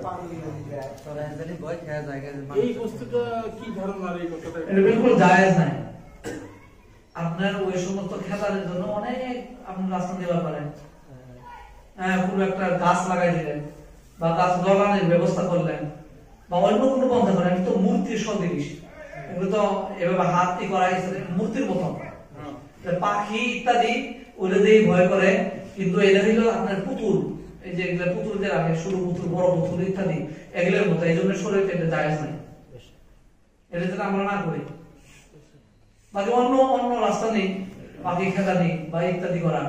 কিন্তু টিম বাজায়, কেউ তো টিম লাগায়, বাড়ি থেকে কোন পাখি আনবে, টান দেয়, বাজে, এই সমস্ত করবার পারে। কিন্তু এই সমস্ত এই অবস্থা মানে এই প্রথাই করা ঠিক না, জায়েজ না। পাখি যায় না, ওর মাথার উপরে পাখি বসে ঠিক না। যদি কেউ পরে থাকে এই সমস্ত আমরা ছেড়ে দিই। আর কারা থাকলে আমরা আকিদা রাখবেন, ডক্টর জাকির নায়েক ও মানুষের মুসলমান বানাই দিচ্ছে, ওনার উপর আমরা কি আকিদা রাখা উচিত? দেখেন, ডক্টর জাকির নায়েক সাহেব যিনি আছে, ওনার কাম তো ভালোই, ভালো কাম না। ওনার যে মেন কাম, মূল যে কাম, উনি কয় আমি যে আমার কাম যত ধর্ম আছে সমস্ত ধর্ম আর ইসলাম ধর্ম মানে রিসার্চ করে মানুষের সামনে পেশ করে দেওয়া। ওদের বেদ, পুরাণ, বাইবেল ইত্যাদি যত গ্রন্থ আছে, ওই সমস্ত গ্রন্থের মধ্যে ইসলামের বিষয় কি কি আছে না আছে, এগুলি বিষয়ে আমি ওনাদের কথা আমরা শুনি, বা ওনাদের কথা এগুলি বিষয় যেগুলো আছে ওগুলা নেই। কিন্তু ইসলামের ভিতরে যেগুলো মশলা, নামাজের মশলা, নামাজে হাত বাঁধা লাগবো বা হাত কখন উঠান লাগবো বা মুসাফা কিভাবে করা লাগবো, টুপি কিভাবে বিন্দা লাগবো বা শরীরের পোশাক কিভাবে হওয়া লাগবো, মানে ইসলামের ভিতরে যেগুলা মশলা, এগুলা মশলা যাতে ডক্টর জাকির নায়েকের বয়ান শুনে যাতে আমরা আমল না করি। এই জন্যই যে ডক্টর জাকির নায়েক আমরা শ্রদ্ধা করি, উনিও মুসলমান, উনি কাফের না, উনিও মুসলমান, আমরা মুসলমান, কিন্তু আল্লাহ তাবারক ওয়া তাআলা হুজুর সাল্লাল্লাহু আলাইহি ওয়াসাল্লাম যে দুনিয়ার মধ্যে পাঠাইছিলেন, এই হুজুর সাল্লাল্লাহু আলাইহি ওয়াসাল্লাম পূর্ণাঙ্গ জীবন 23 বছর জীবনের সমস্ত বস্তু, উঠা বসা চলা ফেরা এবং আল্লাহ রাসূল সাল্লাল্লাহু আলাইহি ওয়াসাল্লামের সামনে বা অজানা অবস্থায় সাহাবীরা যা করছে বা করছেন বলছেন, আল্লাহ রাসূল সাল্লাল্লাহু আলাইহি ওয়াসাল্লাম জানছে, কিছু কয় নাই, সমস্ত বস্তু এক বলা হয় হাদিস। তো এই সমস্ত হাদিস একজন মানুষের সব মানে মুখস্থ করবো, একজন মানুষের লেখবো, অসম্ভব, সম্ভব না। এই জন্যই আমাদের সমস্ত উলামায়ে কেরাম, সারা পৃথিবীর সমস্ত উলামায়ে কেরাম, সমস্ত মানুষ, সমস্ত মুসলমান একমত, সারা পৃথিবী ধরে 4 ভাগ করে, পৃথিবীর সমস্ত মুসলমানকে 4 ভাগ করে, 4 ভাগের 3 ভাগ খালি 1 ভাগ ছাড়েন, আর 3 ভাগ সমস্ত মানে একমত যে 4 জন ইমাম যে আছে, এই 4 জন ইমামের মাসলাকের ভিতরে থেকে আমল করা। যদি কেউ 4 জন ইমামের কোন ইমাম কেউ ফলো করে না, নিজ বেরেনে হাদিস বুঝবার চায়, নিজ বেরেনে কোরআন বুঝবার চায়, নিজ বেরেনে হাদিস মানে আমল মানুষে বুঝাবার চায় ইমামকে ছাড়া, তাহলে এই যে আমি যে বললাম সারা পৃথিবীর সমস্ত মানুষ, সমস্ত উলামায়ে কেরাম একমত, খালি মানে 4 ভাগের 3 ভাগেরও কম, বাকি 4 ভাগ এই সমস্ত এদেরকে বলে তারা আহলে সুন্নাত ওয়াল জামাতের থেকে ফারিক, তারা পথভ্রষ্ট গুমরাহের দিকে যাবে। কারণ আল্লাহ রাসূল সাল্লাল্লাহু আলাইহি সাল্লাম বলেন যে খায়রুল কুরুনি করনি সুম্মা আল্লাযীনা ইয়ালুনহুম সুম্মা আল্লাযীনা ইয়ালুনহুম, যে সর্বোৎকৃষ্ট সবচেয়ে উত্তম সময় কাল জামানা যেটা আমার জামানা, তারপরে আমি যাওয়ার পরে আমাদের সাহাবীর জামানা, আমার সাহাবীদের জামানা কাল, তারপরে আমি আমার সাহাবীরা যাওয়ার পরে তাবিঈনদের জামানা, তারপরে গুমরাহি আসছে। এই জন্যই উলামায়ে কেরাম আল্লাহ রাসূল সাল্লাল্লাহু আলাইহি ওয়াসাল্লাম এই এর মধ্যে সন্ধান দিয়ে দিয়েছেন, এবং তাবে যারা তাবেঈনদেরকে পাইছে, এটাও কারণে সুম্মা আল্লাযীনা ইয়ালুনহুম সুম্মা আল্লাযীনা ইয়ালুনহুম এর মধ্যে পড়ে। তারপরে 400 বছর ধরে নেন, তারপর থেকে এরকম গুমরাহি যে মানুষ নিজের মন হাদিস বয়ান করবো ঠিক, কিন্তু হাদিস ওইটাই বয়ান করবো, হাদিসের নাম্বার ওইটাই করবো যেটা কিতাবের মধ্যে আছে, কিন্তু যখনকার হাদিস বুঝাবার যাব নিজের পকেটের থেকে কথা মিশ্রিত করবো। হকিকতে জাকির নায়েক ওনার বিষয়ে আমি আমার ব্যক্তিগত কথা কই না, ওনার কিতাব আছে, ওই কিতাবের মধ্যে আপনারা রিসার্চ করেন, ইন্টারনেটের মধ্যে পাবেন হকিকতে জাকির নায়েক, নেটের মধ্যে পাবেন, গুগলের মধ্যে যাবেন, প্লে স্টোরে যাবেন, যাই রিসার্চ করেন, এই কিতাব আসবে। ওই কিতাবের মধ্যে লেখা আছে যে ডক্টর জাকির নায়েক কোন কোন কাজের মধ্যে কি কি এর মধ্যে ভুল করছে। উনি কোরআন ব্যাখ্যার মধ্যে আমাদেরকে উলামায়ে আমরা যে পড়ছি কোরআন তাফসীর, আমি যে কোরআনের তাফসীর করব, এই কোরআনের তাফসীর সর্বপ্রথম কোন জায়গা থেকে করা লাগবে? আল্লাহ রাসূল সাল্লাল্লাহু আলাইহি ওয়াসাল্লাম এই কোরআনের আয়াতের বিষয়ে আল্লাহ রাসূল সাল্লাল্লাহু আলাইহি ওয়াসাল্লাম কি বলেন, যেহেতু আল্লাহ রাসূল সাল্লাল্লাহু আলাইহি ওয়াসাল্লাম যেরকম জানেন ওইরকম কেউ না, যেহেতু আল্লাহ রাসূল সাল্লাল্লাহু আলাইহি ওয়াসাল্লামের জীবনের দাঁতের উপরে কোরআন নাযিল হয়েছে। তারপরে ওই আয়াতের বিষয়ে যদি আল্লাহ রাসূল সাল্লাল্লাহু আলাইহি ওয়াসাল্লামের কোনো সন্ধান পাওয়া যায় না, সাহাবীরা এই আয়াতের বিষয়ে কি বলেন, তারপরে তাবেঈন যারা সাহাবীদের কাছে ইলম অর্জন করছে ওনাদের জীবন দেখবো আমরা, ওনারা এই আয়াতের বিষয়ে কি বলছেন। যদি তাও না পাওয়া যায়, তারপরে সাহাবীদের কাছে যারা পড়ছে, ওনাদের কাছে যারা পড়ছে, ওনাদের জীবন দেখবে। এইভাবে আস্তে আস্তে বড় বড় উলামায়ে কেরাম এই আয়াতের বিষয় কি করবে, ব্যাখ্যা করছেন, ওই অনুসারে কোরআনের তাফসীর করা লাগবে। কিন্তু ডক্টর জাকির নায়েক সাহেব উনি উনার নিজের মন করা অনেক তাফসীর করছেন কোরআনের মধ্যে। এই জন্য আমরা ওনার অনুসরণ করার জন্য নিষেধ করি আহলে সুন্নাত ওয়াল জামাতে। আর ওনার বহু ধরনের এক হাতে মুসাফা করা, নামাজের মধ্যে ধরেন বহুত মাসলা মাসাইলের মধ্যে ভুল করেন। মদিনা একজন ওনাকে প্রশ্ন করেছিল, মক্কা থেকে মদিনা যে আমি যাই বা ওই জায়গা থেকে তাই মদিনায় থাকে ও মুসাফির হবো নাকি এই মশলার বিষয়ে উনি পুরোপুরি ভুল মশলা বয়ান করছে। এইরকম যাকাত, তারপরে আপনার নামাজের অনেক বিষয়ে ওনার ভুল মশলা, যেগুলা মশলা মানে আহলে সুন্নাত ওয়াল জামাত একদম আল্লাহ রাসূল সাল্লাল্লাহু আলাইহি ওয়াসাল্লামের জামানার পর থেকে নিয়ে যেগুলা মশলার উপরে এক সময় একমত, ওগুলার বিপরীত উনি বলছেন। এগুলা বলার পরেও আমরা ওনার কথা কেমনে মানতে পারি?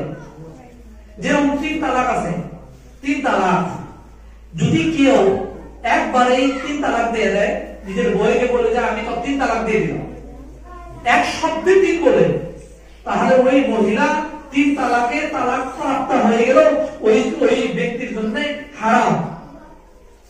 ডক্টর জাকির নায়েকের মশলা যে 3 তালাক যদি কেউ এক শব্দে দিয়ে দেয়, এক তালাক গণ্য হবে। এটা তো আল্লাহ রাসূল সাল্লাল্লাহু আলাইহি ওয়াসাল্লাম জামানার মধ্যে আল্লাহ আবু দাউদ শরীফের মধ্যে হাদিস, আবু দাউদ শরীফের মধ্যে হাদিস আছে, আল্লাহ রাসূল সাল্লাল্লাহু আলাইহি ওয়াসাল্লাম সামনে একজন 3 তালাক দিয়ে দিয়েছিল। আল্লাহ রাসূল বড় করে অনেক রাগ করছিলেন, কিন্তু রাগ করার পরেও আল্লাহ রাসূল সাল্লাল্লাহু আলাইহি ওয়াসাল্লাম বলেছেন 3 তালাক কি রাখছেন, 3 রাখছেন, এক করেন। প্রত্যেকজন সাহাবীর জিন্দেগি দেখেন 3 তালাকই আছে। কিছু সংখ্যক হাদিস আছে যে হাদিসের যদি ব্যাখ্যার মধ্যে যান, অনেক উলামা এর ব্যাখ্যা করছে, আসল মূল কথা বলে নাই। একজনের হয়তো হাদিসের ব্যাখ্যা এভাবে করবার পারে, আমরা নিজের উদাহরণ দিয়ে বুঝবার পারি। যদি আমরা একজনের বলি ভাই 3টে গিলাস নিয়ে আসো, 3টে গিলাস নিয়ে আসো, ওই ব্যক্তি 3টে গিলাস আমরা একটাই আনবো, 3টে আনবো নাই। শব্দ তো আমার একটাই, কিন্তু ওই গ্লাস 3টে আনবো না, আমাদের কয়টা বুঝবো, একটা না 2 3টে। কেউ যদি ভাই তুমি 3 বার সুবহানাল্লাহ বলো, কয়টা বলবো? 3। যদি যে কোনো কাজের নেবে 3টা যদি বলা হয় 3ই গণ্য হয়, তাহলে তালাকের ব্যাপারে যদি 3 কয় তাহলে 1 কেমনে হতে পারে সাধারণ ইয়েতে? তো এইরকম অনেক মশলা আছে। মুসাফা করার মশলা, হাত মুসাফা করা, যে হাত যে মুসাফা করা হয়, এই হাত মুসাফা করা এক হাত দিয়ে মশলা, ওনার ফতোয়া যে মুসাফা এক হাত দিয়ে করো ইত্যাদি। এই জন্য ভাই বুজুর্গ, ওনাকে আমরা কাফের বলি না, ওনাকে পরশ বলি না, কিন্তু ওনার কথা শুনেন বা ওনার কথা নেন, ওগুলার কথা শুনেন, ওগুলার কথা নেন যেগুলার কথা নাকি অন্য বিধর্মী করে। কোরআনের কথা বা আল্লাহ রাসূল সাল্লাল্লাহু আলাইহি ওয়াসাল্লামের জীবনের কথা অন্য গ্রন্থের মধ্যে কোন জায়গার মধ্যে কিভাবে বলছেন, এগুলো কথা নেন। কিন্তু ভিতরিয়া মশলা, নামাজের মশলা, যাকাতের মশলা, মুসাফার মশলা, চুল রাখার মশলা বা পোশাকের মশলা ইত্যাদির মশলা, এগুলা মানে যাতে আমরা ওনাকে ফলো করতে না, এগুলা ওই সমস্ত উলামাকে দেখি, উলামার কাছে জিজ্ঞাসা করি যারা মাদ্রাসার মধ্যে গেছে, মাদ্রাসার মধ্যে যাওয়ার পরে দৌড়া হাদিস পাস করছে, দৌড়া হাদিস পাস করা সার্টিফিকেট যার কাছে আছে তার কাছে আমরা জিজ্ঞাসা করি। একটা এরকম আরম্ভ হয়ে গেছে খালি, এখন একটা খারাপ পায় না, এই যে দাওয়াত তাবলীগের মেহনত খুব বরকতওয়ালা মেহনত, আর এই মেহনত সবারই দরকার আছে, এই মেহনতের সাথে আমরা জড়িত হই। কিন্তু অনেক আছে 4 মাস লাগানোর পরে বাস খুব বড় জিম্মেদার বললো আর মশলা শুরু করা আরম্ভ করছে, মশলা সারা আরম্ভ করছে। মানুষ আমাদের কাছে মশলা জিজ্ঞাসা করে, ভাই দাওয়াতের বয়ান করা আলাদা বস্তু, মশলাই আলাদা বস্তু। সারা জীবন চিল্লা যদি লাগাই দেন, মশলা করার পারমিশন আপনার নাই। মশলা কাকে বলে এটা বলবার পাবেন না, তার জন্য উস্তাদের প্রয়োজন আছে। একটা মশলা কিভাবে, কখন, কোন সময় কিভাবে কোয়া লাগবো, ওটা বহুত প্রয়োজন আছে। 4 বছর আগে পড়ানো হয়, তারপরে সে মশলার কিতাব পড়ানো আরম্ভ করা হয়। 4 বছরে আগে মানে মশলার উপযুক্ত বানানো হয়, মশলা বুঝার উপযুক্ত, 4 বছর 5 বছর মশলা পরানিত হয়, এই 4-5 বছরের মধ্যে উপযুক্ত বানানো হয় মশলা সোনার বুঝার। তারপরে কাফিয়ার পরে থেকে মশলা শেখ ও কিছুদিন বুঝে পারবো, তার আগে নাই। বুঝেছি কথা? তো এই জন্যই আমরা অনুসরণ করি, কিন্তু জাকির নায়েক সাহেবের ওই সমস্ত যাতে ভিতরে দেখলে মশলা ইত্যাদি ওগুলো যাতে আমরা অনুসরণ না করি, আর যাতে নাও শুনি, বাকি অন্য যেগুলো বিষয় বয়ান করে বাইবেল ইত্যাদি এগুলো শোনা কোনো অসুবিধা নেই। আরো কোনো ধরনের প্রশ্ন?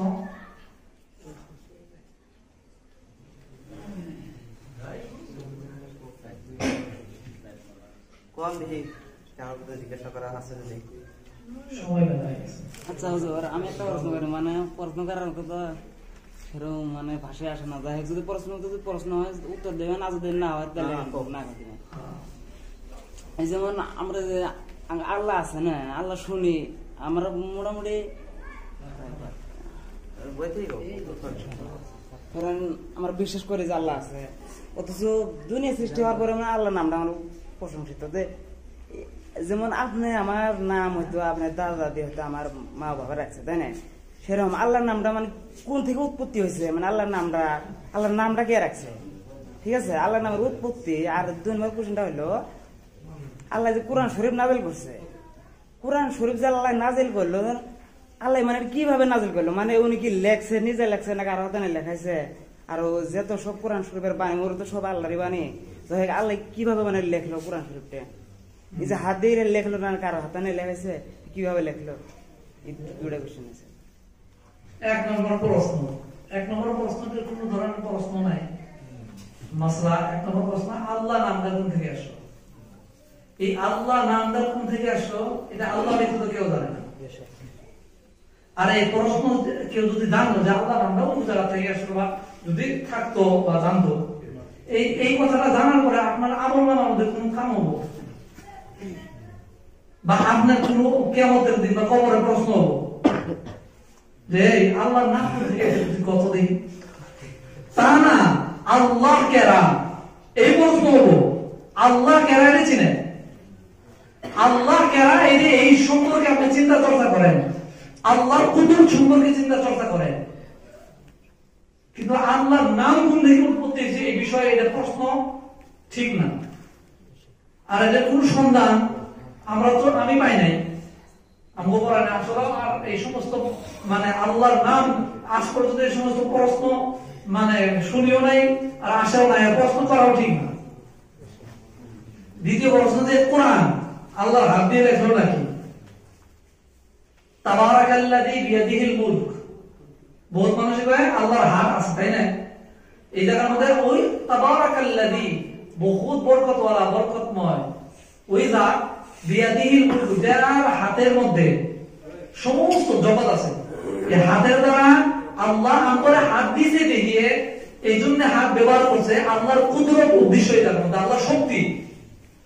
আমরে হাত আছে, হাত দিয়ে বুঝাইলে আমরা বুঝবো।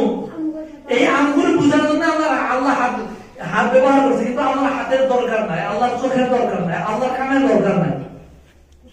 আর কোরআন আল্লাহ তাবারক ওয়া তাআলা হযরত জিবরাইল আলাইহিস সালামের দ্বারা নাযিল করেছে। জিবরাইল আলাইহিস সালাম আমার আগে মুফতি শাহজাহান সাহেব কইছে না, ইকরা বিসমি রাব্বিকাল্লাযী খালাক খালাকাল ইনসানা মিন আলাক, এই আয়াত নাযিল হইছে। হযরত জিবরাইল আলাইহিস সালাম কোরআন নিয়ে আসেন, আল্লাহ তাবারক ওয়া তাআলা পাঠাইছেন। ওই কোরআনের আয়াত আল্লাহ রাসূল সাল্লাল্লাহু আলাইহি ওয়াসাল্লামের কাছে এসে বলছেন, যখন কোরআন নাযিল হইছে আল্লাহ রাসূল ঘামে গেছেন, ঘাম শুকিয়ে গেছে, একদম খুব চটপট মানে মুদে দিয়ে খুব চিন্তিত হয়ে বসেছেন। কোরআন নাযিল হইছে, খুব ধ্যান দিয়ে হযরত জিবরাইল সালাম বলছেন, আল্লাহ রাসূল সাল্লাল্লাহু আলাইহি ওয়াসাল্লাম মুখস্থ হয়ে গেছে, লোকে দিলের মধ্যে গেঁথে গেছে। আর ওই আয়াতটাই সাহাবী, যে সমস্ত সাহাবীরা লিখবার জানছেন, ওই সমস্ত সাহাবীদেরকে ডাকছেন, ডেকে আল্লাহ রাসূল বলছেন যে আমার সাহাবী আজকে এই আয়াত নাযিল, আল্লাহ রাসূল লেখবার জানে নাই, অমনি ছিলেন। আল্লাহ রাসূল সাল্লাল্লাহু আলাইহি ওয়াসাল্লাম বলছেন এই আয়াত নাযিল হলো, এই আয়াত আল্লাহ রাসূল পড়ছেন, ওই সাহাবী লেখছেন। ওই সময়ের মধ্যে মানে কলম ছিল না, পাথরের মধ্যে লেখছেন, পাতার মধ্যে লেখছেন, গাছের মধ্যে লেখছেন। সাহাবী অনেক দূর সাহাবী আছে, কাতিব আল্লাহ রাসূল কোরআন লেখত। এইভাবে কোরআন সংরক্ষিত হয়েছে। বহুত লম্বা, এর উপরে লম্বা কথা যে কোরআন সংরক্ষিত হইল কখন বলল হযরত উসমান গনি রাদিয়াল্লাহু তাআলা জামান পূর্ণভাবে এই কোরআন মানে করা হয়েছে। বহুত বড় লম্বা কোরআন যে আল্লাহ লেখছে, আল্লাহ তো লেখার প্রয়োজনই নাই। ইন্নামা আল্লাহ তাবারক ওয়া তাআলা কোরআনে বলেন যে কোন বস্তু যদি আল্লাহ ইরাদা করে খালি কোন কোন হও ফায়াকুন লগে লগে হয়ে যায়। একটা বস্তু হওয়ার জন্য ওই হওয়ার যে বস্তুর প্রয়োজন মেশিন বা ইত্যাদি দেখলে প্রয়োজন আল্লাহ নাই। বুঝে তো আসছে যে কোরআন আল্লাহ তাবারক জিবরাইল আলাইহিস সালামের দ্বারা আল্লাহর কাছে নিয়ে আসছেন, আল্লাহ রাসূল সাল্লাল্লাহু আলাইহি ওয়াসাল্লামের কাছে নিয়ে আসছেন। আল্লাহ রাসূল সাল্লাল্লাহু আলাইহি ওয়াসাল্লাম সেই কোরআন শুনছেন, শুনে দিলের মধ্যে গেঁথে গেছে। ওই কোরআন আল্লাহ রাসূল সাল্লাল্লাহু আলাইহি ওয়াসাল্লাম মুখের দ্বারা বলছেন, সাহাবী যারা লেখা করছে ওদেরকে ওই সাহাবী লগে লগে লিখে দিয়েছেন। বা আল্লাহ বহুতে বলে যে আল্লাহই লেখছেন, আল্লাহ লেখবার হলে আল্লাহর হাতের দরকার হোক, হাত আইলো তাহলে তার লেখা কাগজ কি হবার পারে। আবার কাগজ হইলে তাহলে খালি কি, হ্যাঁ তাহলে আল্লাহ ডাইন হাত দিয়ে লেখেন আর বাবা হাতে লেখছে। তাহলে আল্লাহ রাসূল কোন নখ দিয়ে ধরছিল? তাহলে আঙ্গুর মতন ধরছিল না আঙ্গুর মতন আবার বহে লেখছে না শুনতে কইছে? বুঝেন নাই তো? এগুলো হলো মানে অনর্থক কথা, অনর্থক কথা। যেগুলো কথার পিছনে পড়লে আমার না তো কোনো ধরনের ফায়দা আছে, লাভ আছে, না তো কারো লাভ আছে। মৌতের ফিকির করি, ইয়ার ফিকির করি। নামাজের মধ্যে ফরজ কয়টা, গোসলের ফরজ কয়টা, আসতে কিভাবে রাখা লাগে, কাকের তোলের লং কিভাবে, কখন কিভাবে, কতদিন পরে কাটা লাগে, মুভ কিভাবে বানানো লাগে, দাড়ি কিভাবে বানানো লাগে, আমার কাপড় কিভাবে পিন্ধা লাগে, তোলের নাভি থেকে নিয়ে আমি তোলের টাকনা পর্যন্ত কাপড় যে আমি পরবো পিন্দিব সেটা কিভাবে হলো, এগুলো প্রশ্ন করেন, এগুলো জানেন। এক এক শূন্য চিন্তা করেন। আরো বিভিন্ন ধরনের প্রশ্ন আছে আরো।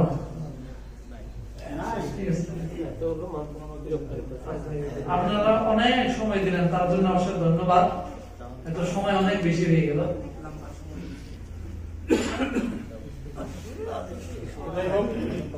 এখন ইনশাআল্লাহ আযান হবো, আর আযানের পরেই নামাজ হবো। মাদ্রাসা আপনাদের দাওয়াত থাকলো, ইনশাআল্লাহ কিছু খানার ব্যবস্থা করা হয়েছে, সবাই ইনশাআল্লাহ খাইবে।